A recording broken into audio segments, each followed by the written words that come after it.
va parler immobilier ce matin avec notre invité Rémi Garguet. Bonjour à vous. Bonjour Raphaël.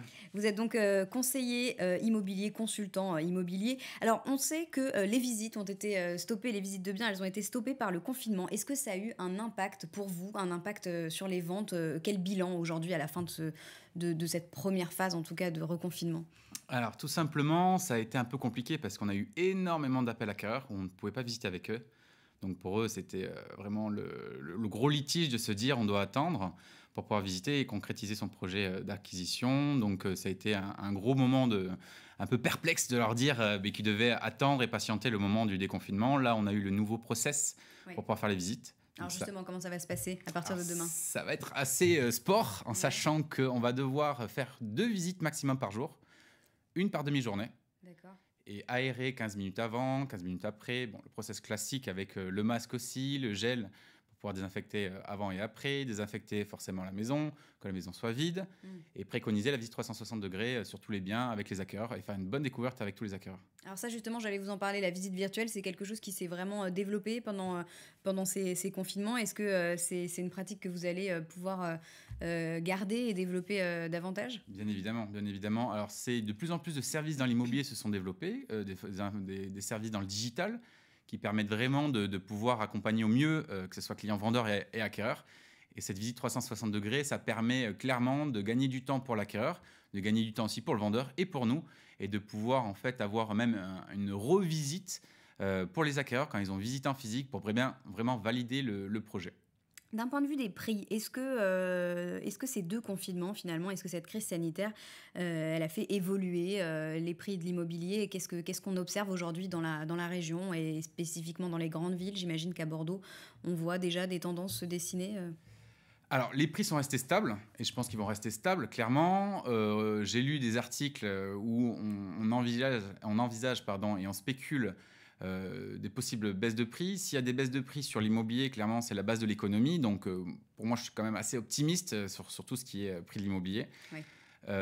Concernant tout simplement les prix sur l'évolution dans le futur, on ne peut pas trop savoir, mais il y a quand même les projets qui vont être habituels. Les gens ont clairement besoin de se loger, c'est un besoin primaire, un peu comme se nourrir et boire. Avoir un toit sur la tête, c'est quelque chose de très important.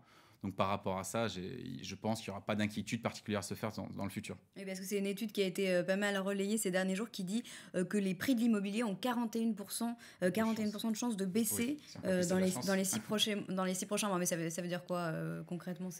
Comment ça se... En fait, ils ont fait une étude en prenant en compte les potentielles fermetures d'entreprises, donc du chômage potentiel pour les futurs acquéreurs. Mais en fait, c'est une histoire d'équilibre, l'immobilier. C'est-à-dire qu'on a un durcissement de tout ce qui est prix, tout ce qui est taux d'endettement, tout ce qui est apport sur les crédits. Ce durcissement permet en fait d'un côté d'avoir une validation de tout ce qui va être financement auprès des banques, mais d'un autre côté, en fait, on a des taux hyper bas.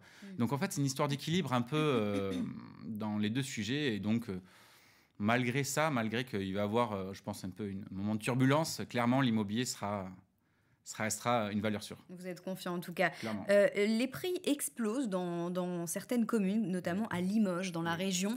Est-ce qu'il y a un effet confinement? Les gens ont envie finalement de quitter les grandes villes? Alors Limoges, c'est particulier. Limoges, il faut savoir que c'est fac de médecine qui est là-bas.